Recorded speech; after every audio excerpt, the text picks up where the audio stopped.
बस ठीक है इंज ही रहने दे बहू इधर इंज बना होर बनाओ एक बंदा मर गया उसकी कबर के उत्ते ना कुचवा लग गया उन्हें की लिखा मैं अहम था यही वहम था मरण तो बाद पता चला बेकार ना रहते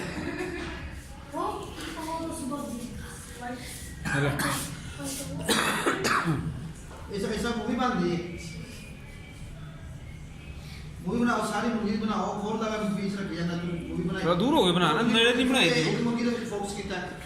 ओए कोई इंज सीना खोलो हां बोनलेस कटना थे सीना खोलो भी यार नो आसा वैसे मैं जे मूवी बन गई ये सही बनी है तो वो हार ये बोनलेस कटो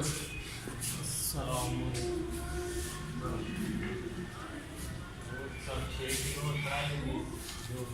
अब मंडी हो गया मंडी हो गया दर्द हो गई वही आ गया बस बस